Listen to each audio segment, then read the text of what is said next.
I told you to avoid me. I'm telling the Filipino people, wag ako, it's gonna be bloody. Wag ako, it's gonna be bloody. It's gonna be bloody, bloody, bloody, bloody.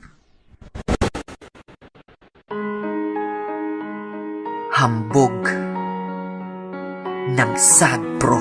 I'm telling the Filipino people, wag ako. Kung kayo'y nasanay na sa panlulokot panggagago, wag niyong boto si Duterte kung ayaw ng pagbabago. Kung kayo'y sanay na sa mga mali na halimbawa, wag niyong boto si Duterte kung ayaw niyong buminhawa. Wag niyong boto si Duterte kung di pa kayo napagod sa mahirap niyong trabaho na may maliit na sahod. Wag niyong boto si Duterte kung ayaw niyong umunlad. Wag niyong boto si Duterte kung ayaw niyong pumalag sa mga taong nagdulot ng kahirapan sa Pinas. Ang katapat nila ay tao na matapang at tigas. Astig, sino ba ang astig sa kanila? Si Rodrigo Duterte lang, walang iba. Di naman ako nakikiuso o nakikigaya. Ang tingin ko lang kasi sa pagkatao niya ay kaya niyang baguhin ang Pinas pag siya ang nahalal. Pakiusap, bangon mo ang Pilipinas kung mahal. Huwag niyong boto si Duterte kung kayo'y sanay na sa magulo na Pilipinas, walang pagkakaisa. Huwag niyong boto si Duterte kung kayo'y kontento na Pinoy nag-a-abroad, pamilya di na makumpleto pa. Huwag niyong boto si Duterte kung kayo ay natatakot na ubusin niya ang mga kriminal pati kurakot. Kung ayaw niyo ng totoo tapat na presidente, mga chief, tandaan, huwag niyong boto si Duterte. Napakalaki ng nagawa niya doon sa Davao. Paano pa pag sa buong Pinas siya nang ibabaw? Kung titingnan ninyo si Duterte ay taong simple, pero sa mga kriminal, nako, el terrible. Kung titingnan niyo siya, simpleng tao lang sa forma, pero espesyal na tao siya sa kanyang plataforma. Siya yung tao na sa pagsasalita wala siyang preno, dahil siya ay prangka at totoo lang, lubig na preno. Gusto nyo ba doon sa mga taong plastic? Sasamahan pa sa bilihan ng mga adik? Ha? Gusto nyo ba sa mga tao na kurakot? 50% sa kaban ng bayan kung humakot? Ha? Gusto nyo ba ang Pinas ay mabaon sa huwad na tuwid na daan, yung ganon? Kung sagot nyo dyan ay oo at yan gusto nyong mangyari, pakiusap lang, huwag nyong boto si Duterte. Huwag nyong boto si Duterte kung kayo'y sanay na sa magulo na Pilipinas, walang pagkakaisa. Huwag nyong boto si Duterte kung kayo'y kontento na Pinoy nag-a-abroad, pamilya di na makumpleto pa. Huwag nyong boto si Duterte kung kayo ay natatakot na ubusin niya ang mga kriminal pati kurakot. Kung ayaw nyo ng totoo tapat na presidente, mga chief, tandaan, huwag nyong boto si Duterte. Kapag nanalo si Duterte sa pagiging presidente, di na ba maghihirap lahat ng mga residente? Tingin ko hindi, dahil di lang sa kanya magsisimula ang pagbabago, dapat may kanya-kanya tayong gagawin upang Pinas tuluyang makaahon. Paano kang kikita kung sa iyong higaan di babangon? Di porkit pagsahalanan si Duterte ang nanalo, kusa kang magkakapera kahit di ka magtrabaho. Maibangon ng Pinas, hindi niya kaya mag-isa, dapat tayo'y kumilos din, tulong-tulong lang diba? Kasi wala ring mangyayari kahit siya maging pinuno, kung sa paghihirap nyo kayo din mismo pasimuno. Kahit sinong maupo kung mga tao ay tamad, hindi ninyo makakantang kaginhawahan yung hangad. Ang ibig ko lang sabihin, kahit siya na presidente, ang buhay nyo di dapat sa kanya lang idedepende. Huwag yung boto si Duterte kung kayo'y sanay na sa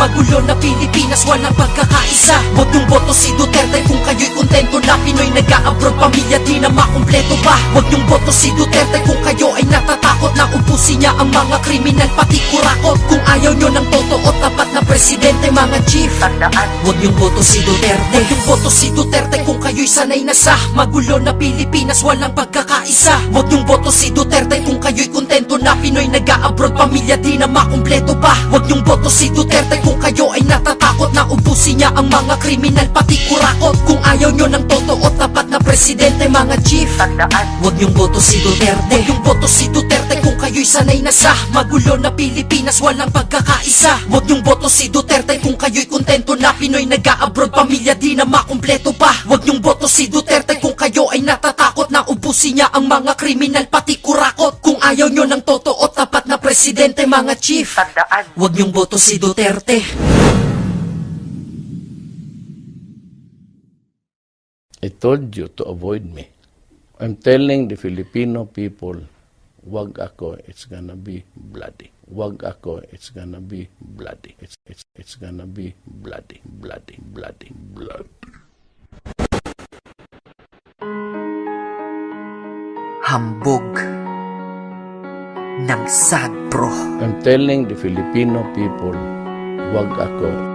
Kung kayo'y nasanay na sa panlulokot panggagago, wag niyong boto si Duterte kung ayaw ng pagbabago. Kung kayo'y sanay na sa mga mali na halimbawa, wag niyong boto si Duterte kung ayaw niyong buminhawa. Wag niyong boto si Duterte kung di pa kayo napagod sa mahirap niyong trabaho na may maliit na sahod. Wag niyong boto si Duterte kung ayaw niyong umunlad. Wag niyong boto si Duterte kung ayaw niyong pumalag sa mga taong nagdulot ng kahirapan sa Pinas. Ang katapat nila ay tao na matapang at tigas. Astig, sino ba ang astig sa kanila? Si Rodrigo Duterte lang, walang iba. Di naman ako nakikiuso o nakikigaya. Ang tingin ko lang kasi sa pagkatao niya ay kaya niyang baguhin ang Pinas pag siya ang nahalal. Pakiusap, bangon mo ang Pilipinas kung mahal. Wag niyong boto si Duterte kung kayo'y sanay na sa magulo na Pilipinas, walang pagkakaisa. Wag niyong boto si Dut, mga taong plastic, sasamahan pa sa bilihan ng mga adik. Ha? Gusto niyo ba sa mga tao na kurakot? 50% sa kaban ng bayan kung humakot?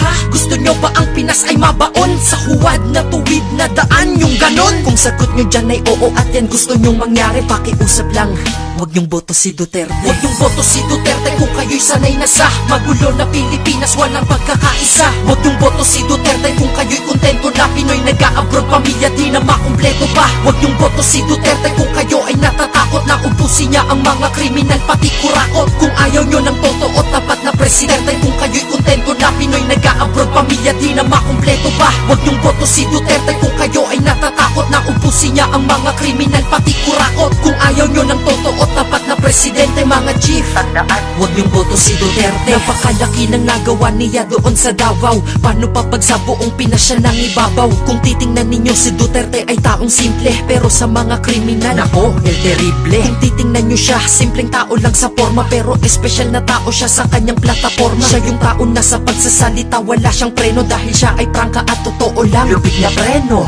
Gusto nyo ba doon sa bente, mga chief? Huwag niyong boto si Duterte. Kapag nanalo si Duterte sa pagiging presidente, di na ba maghihirap lahat ng mga residente? Tingin ko hindi, dahil di lang sa kanya magsisimula ang pagbabago, dapat may kanya-kanya tayong gagawin upang Pinas tuluyang makaahon. Paano kang kikita kung sa iyong higaan di babangon? Di porkit pagsahalanan si Duterte ang nanalo, kusa kang magkakapera kahit di ka magtrabaho. Maibangon ng Pinas, hindi niya kaya mag-isa, dapat tayo'y kumilos din, tulong-tulong lang diba? Kasi wala ring mangyayari kahit siya maging pinuno, kung sa paghihirap nyo kayo din mismo pasimuno. Kahit sinong maupo kung mga tao ay tamad, hindi